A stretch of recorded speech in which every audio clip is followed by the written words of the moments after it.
Welcome to the Drift and Ramble podcast. I'm Steve Blizin. Each episode will explore true stories and American legends. From the pages of history and a few stories handed down over the years, we'll look at the people, places, and events that helped shape a nation. Stories of survival, notable frontier men and women, explorers who struck it rich, and the outlaws that stole it from them. There'll be studies of saloon girls, swindlers, banditry, and bad men, profiles of lawmen and American Indians, and the good and evil that existed between them.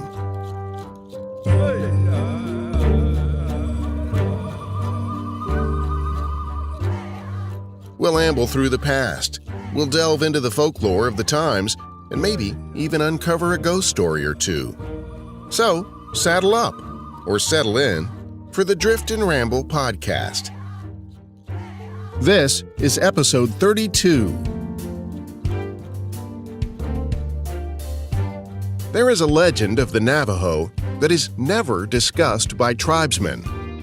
It is so forsaken to speak of among its people that the topic remained mostly unknown until white settlers began to populate the western states. When these settlers learned of this Native American folklore, they broke the silence surrounding the legend, and a few met an early grave.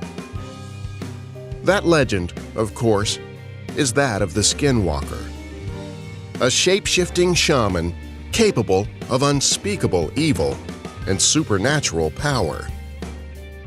But is this legend true? Can a man appear to be human by day and take the shape of any animal it chooses by night?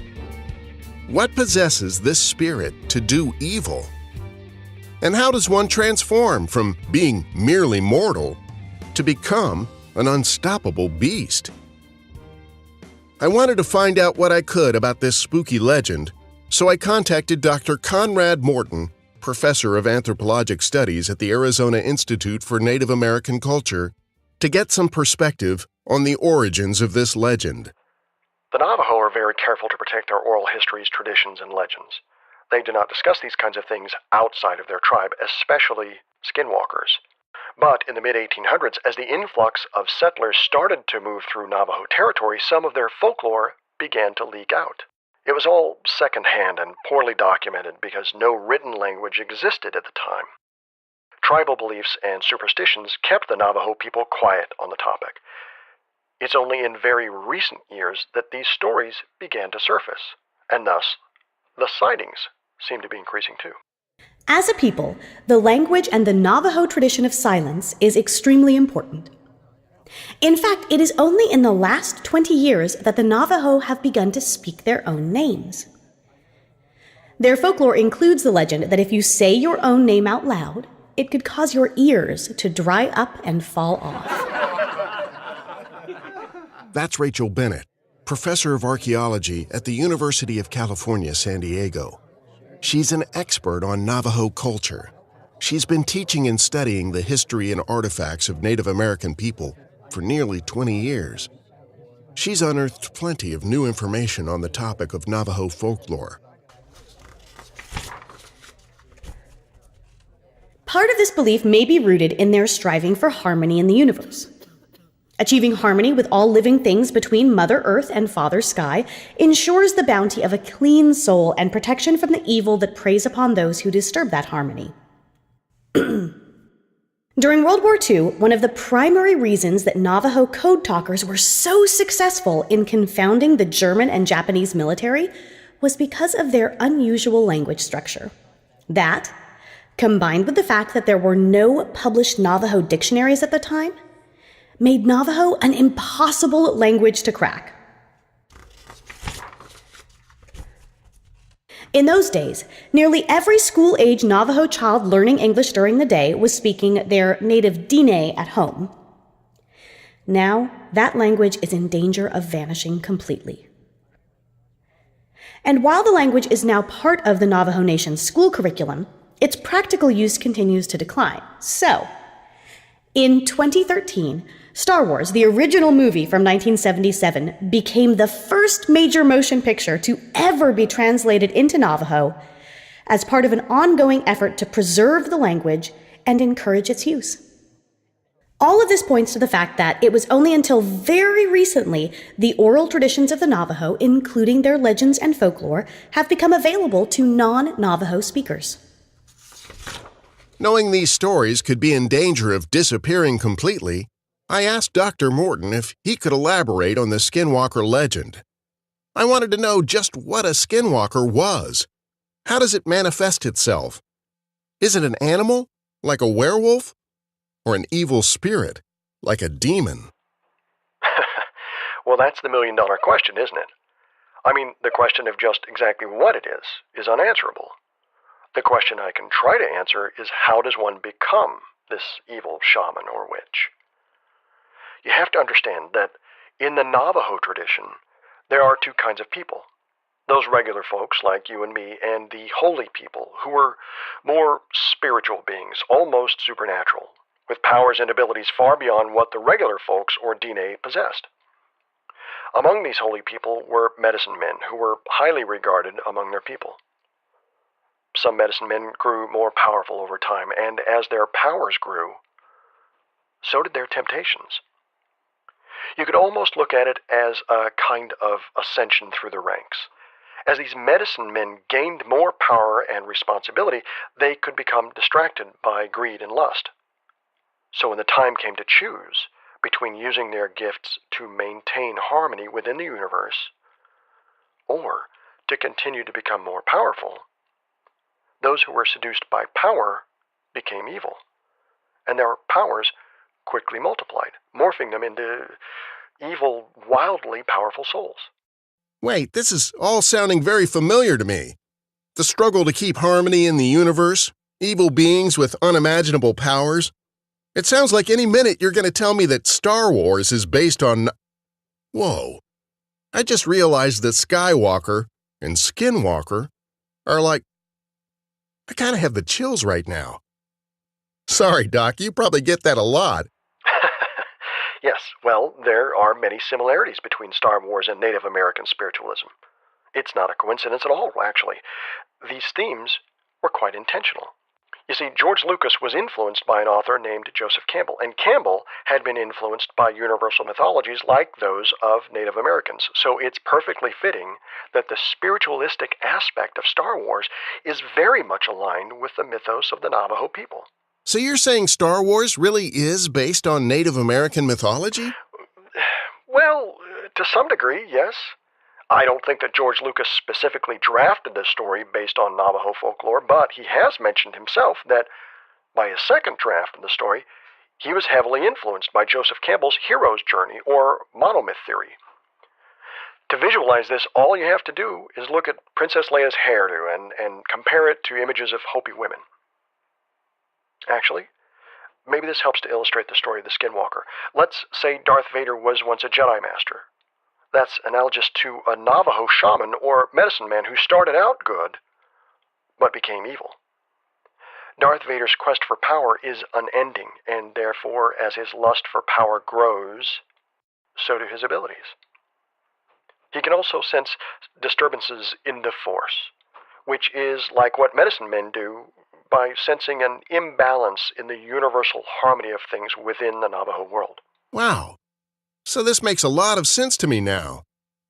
The Star Wars connection was totally unexpected, but I wanted to get back on track on the topic of skinwalkers. But Rachel Bennett still had one more strange coincidence to reveal. An interesting footnote to the Star Wars Navajo translation story is it kind of brings the movie full circle, back to its humble beginnings. And there's the Force, which represents the balance of universal harmony. To the Navajo, the Force is sort of a shield of positivity that protects and surrounds them. It's a life force, a living, breathing thing and an insulator against evil. The Navajo embraced this belief in the power and harmony of all living things like the Force, though they didn't actually call it that.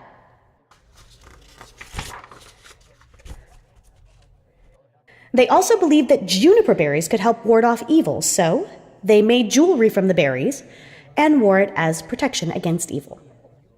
You may have heard of these described as ghost beads. Juniper is a very important plant to the Diné. Well, now we're getting somewhere. We've ditched the Star Wars motif for a more traditional Native American staple. But I'm still a little shaky on how these berries, and the Force, work together, and how all of this relates to skinwalkers. Even the mention of that name creeps me out. Dried juniper berries were used to make necklaces and bracelets, but they were also used in other ceremonial rituals that included taking burnt juniper berry ashes and spreading them over one's skin before traveling at night. Some ash spread around your bed could ward off nightmares and protect against evil spirits. And these ghost beads are still available today. In fact, many people still buy these for protection, not just touristy trinkets to take back home as souvenirs. Naturally, I ordered a set while I was listening to Rachel's lecture. I mean, you can get anything on eBay, and heck, they were cheap enough, so I bought a second set for the same cost as shipping. But I was hoping to get the skinny on these nasty, greasy deathmongers, the skinwalkers. I wanted to know what they were and how they worked. So far, all I was getting out of this story was some Native American jewelry and a couple of Star Wars references. You asked me how the skinwalker manifests itself. First, you have to understand this is an embodiment of pure evil. It's going to take a serious transgression or reversal of harmony within the universe. One would have to kill a close family member or act in a way that is so disrespectful of the balance of harmony that negative energy would reflect back into the offender, changing him into Yinal Dushi, which literally translated means, with it, it goes on all fours. This power of transformation comes with a serious price tag, however. As the thing, in whatever shape, animal or embodiment it takes on, its sole purpose is to do evil, usually to commit murder. It transforms after dark and commonly appears as a coyote, owl, elk, or crow. But they can take on any shape and sometimes take possession of a living person. Skinwalkers will try to inflict harm, often by terrorizing their victims to death. When stories of these skinwalkers first began to emerge in the mid-1800s, they were regarded by white settlers as animals that had simply gone mad. A coyote that threw itself against a cabin door until the inhabitants finally shot it. An owl that slammed into a window repeatedly, screeching horrifically until the family inside was sufficiently horrified. Strange footsteps on the roof and scratching in the walls and ceiling. And while today these may not seem like the most terrifying examples of demonic possession, they were significantly frightening to those who endured these rare attacks. So you're saying that odd behavior from an animal would have been enough to frighten people. It would have stood out to those early settlers and their Native American neighbors. Yes, very much so. These were farmers, woodsmen, families well accustomed to seeing animals in their natural habitat and, more specifically, able to recognize behaviors that seemed unusual. To have an animal like an elk or a dog stand on its hind legs to run, or purposely gaze through a window just to watch you would be pretty unsettling. Especially if that same animal then made efforts to gain entry into your house. I think you'd quickly realize that this isn't normal behavior. Some believed the skinwalkers would first wear the skins of the animals they wanted to become. So the Navajo would not wear the skin of any kind of animal.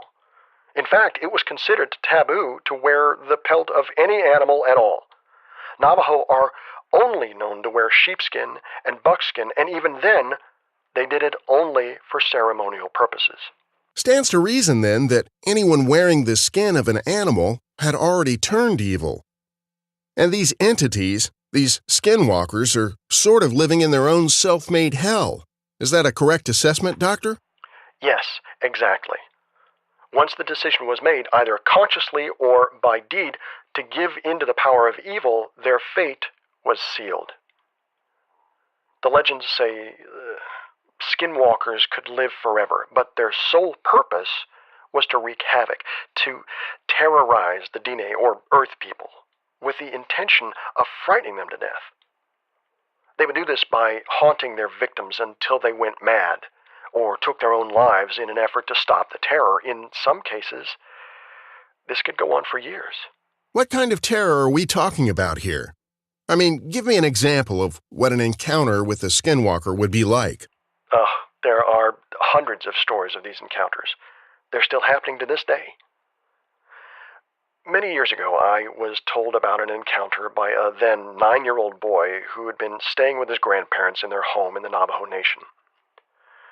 He said he'd been watching the television in his grandparents' living room when he looked up out the large picture window of their home to see a strange-looking figure, sort of half man, half deer, standing by the window looking back at him. The boy leapt to his feet, ran to his grandparents, and excitedly told them about what he had seen.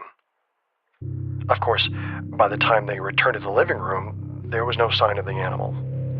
When the child's grandfather stepped outside to investigate, there were no footprints or evidence that anything had been standing in the soft dirt in front of the window, but they did find a small clump of animal hair stuck in the wood grain of the windowsill.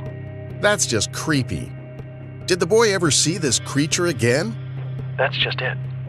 That boy has been terrorized by the creature ever since.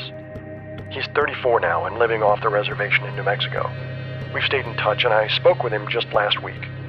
He told me that his most recent encounter was the worst one yet.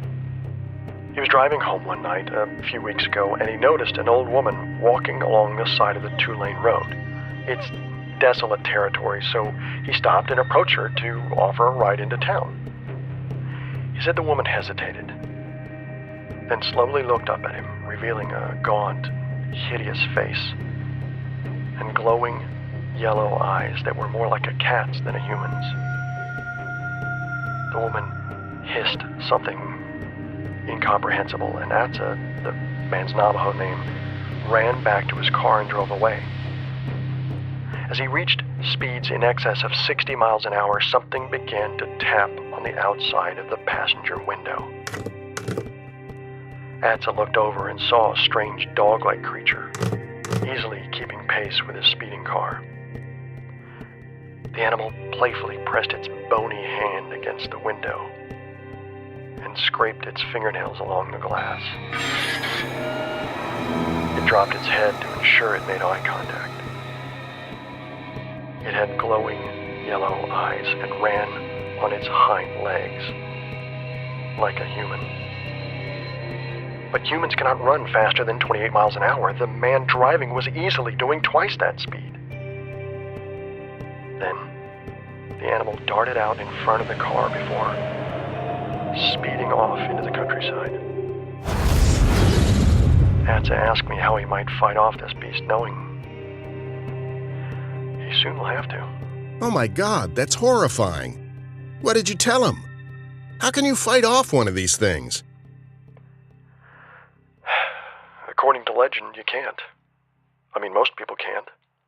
If you stab one in the neck, you might be able to kill it, but it would have to be a precise hit.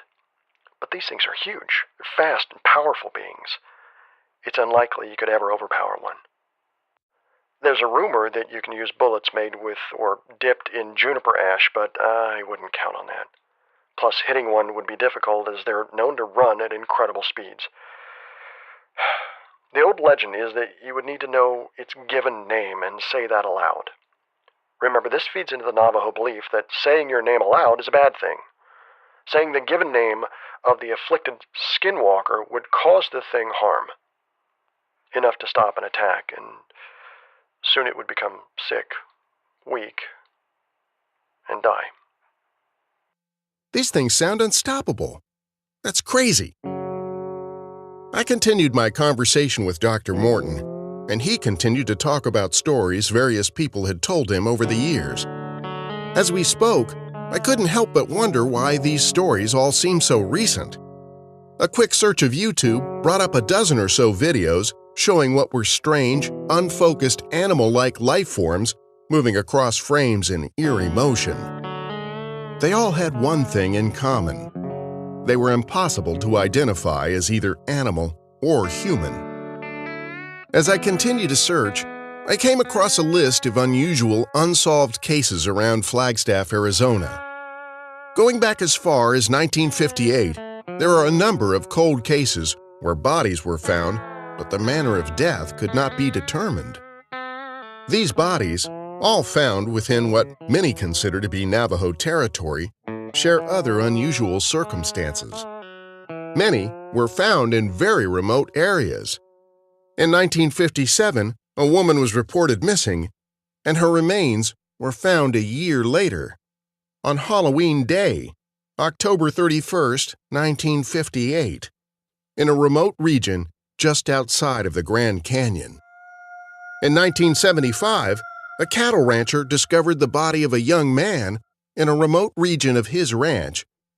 And in 1987, a really bizarre case was briefly in the local headlines.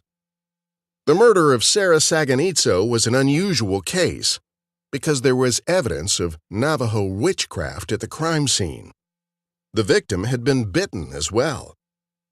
In the investigation, detectives learned that the victim had been terrorized, followed, and felt threatened to the point of arming herself with household items, like a screwdriver and a crowbar for protection.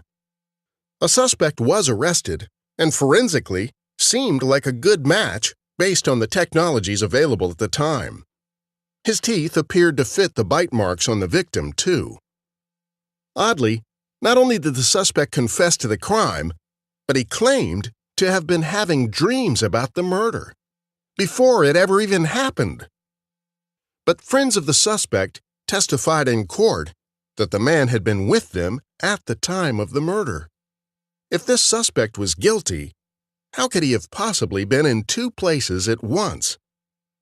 His friends were convinced the suspect was being railroaded by law enforcement. But was it possible he was under the spell of a skinwalker? Dr. Morton said that skinwalkers can take possession of others and morph into a sort of a duplication or clone of someone. The suspect was eventually acquitted, but the mystery persists. What the hell was that?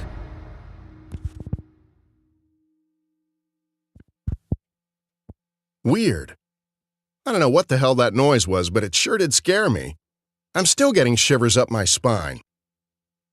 Anyway, after realizing these cases are all mostly modern occurrences, I decided to speak with Professor Bennett one more time. You doing okay, Steve? You sound a little anxious.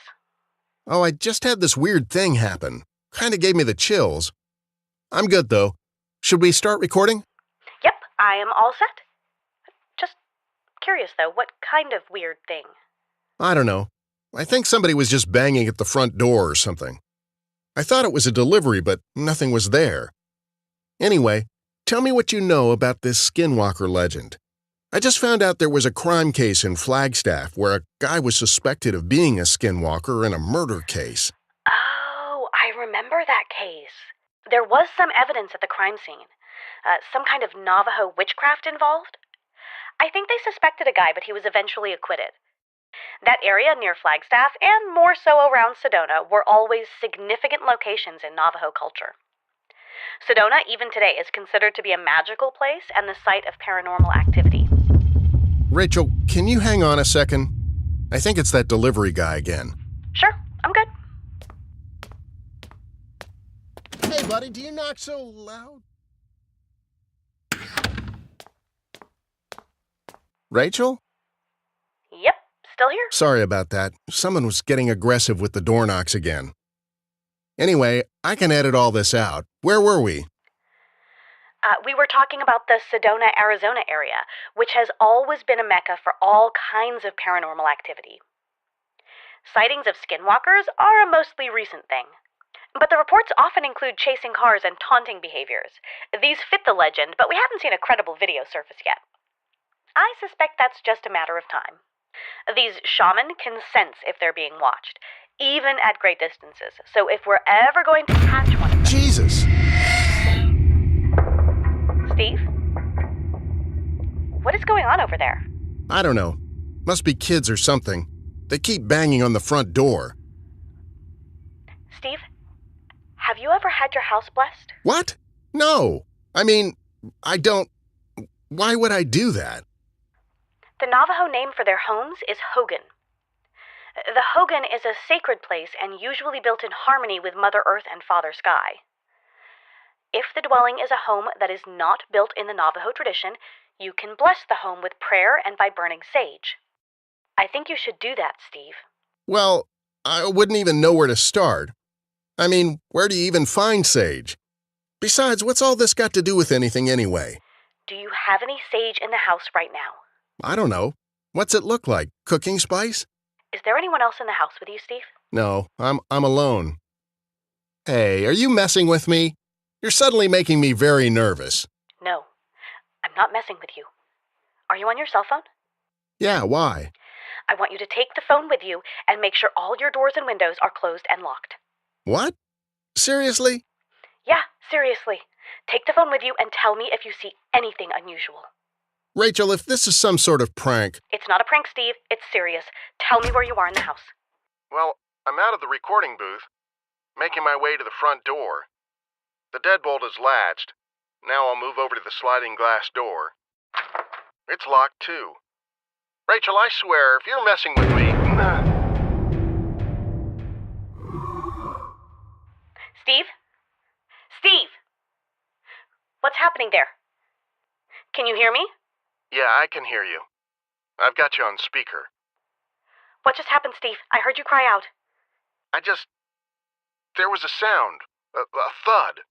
Like somebody jumped against the wall of my house. Do you think it's kids in the neighborhood? Beats me. They'd have to be pretty tall kids, Rachel. I'm on the 3rd floor.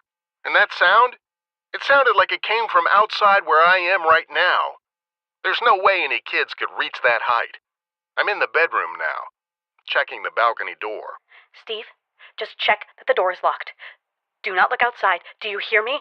Do not look outside. Rachel, you sure have a way of making me feel at ease. Is this how you handle all of your interviewers? Steve, I want you to find the quietest place in your house and go there. If that place has a door, I want you to go inside and close that door. If the door has a lock, I want you to lock it. Can you do that for me? Okay, seriously, Rachel, what the hell is going on? You're really freaking me out right now. Do you think there's one of those... Shh. Do not say it. Do not say that word. That could be the reason it found you. You're married, right? What? Yeah, I'm married. My wife should be home any minute. Text her. Text her right now. Tell her not to come home. Tell her to go to a place that sells dried sage or juniper plants or both. Tell her now. But Rachel, this is crazy. She's not going Steve, please. Just do it. Do it now. Okay. Hang on a second. Stop for dried sage or juniper. Important. Not a joke. Okay, send. There, I texted her. Good. Now get to your safe room. If you have a knife, you can take it with you. Grab it. I want you to get in a place facing the door. Got it? Yeah, I got it.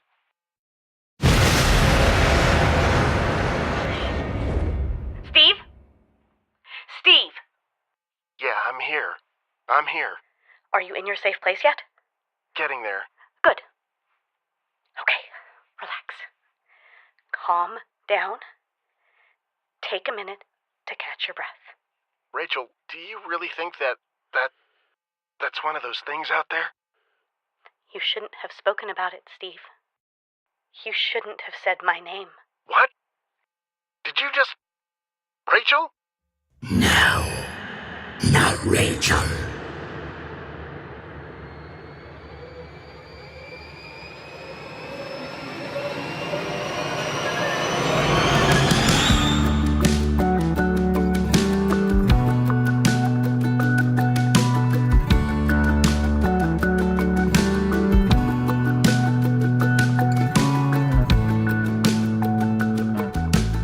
As always, we'd like to thank you for listening to the Drift and Ramble podcast. A special thanks to Rhiannon and Greg McAfee for being a part of this show. You can find them on their own excellent show called Rex Rivetter, Private Eye. Rex Rivetter Private Eye is on iTunes, Stitcher, and wherever else fine podcasts are found. You can find them on Facebook or follow them on Twitter, @Rex Rivetter. If you're a fan of spooky stories, you might be pleased to know that Steve has been recently doing a lot of the sound design for the Creepy Podcast. Creepy Podcast is a collection of hand-picked stories culled from creepypastas by author John Grills, who's also the creator of the podcast Small Town Horror. For the entire month of October, John's putting up a new episode every day. And the stories, well, they're creepy. Be sure to catch the delightfully frightening Creepy Podcast on iTunes or your favorite podcatcher.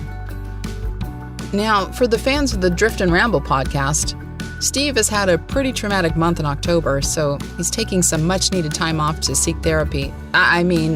Rest up for the next episode. Most likely it'll drop sometime in December, but we'll probably check in with a quick update and let you know what's going on. Until we meet again, here's wishing you a safe and happy Halloween. See you on the next Drift and Ramble podcast.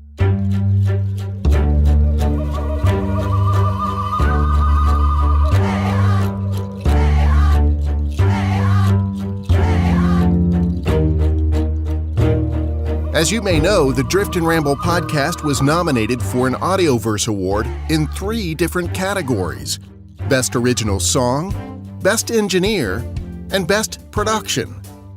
Voting is open to the public, and we'd love to have your vote. We are honored to be considered for this award and are listed among some of the biggest names in podcasting, so your vote matters more than ever. Voting is open only until October 30th. To cast your vote, please visit audioverseawards.net. That's audioverseawards.net. audioverseawards.net. And don't forget to visit our Patreon page.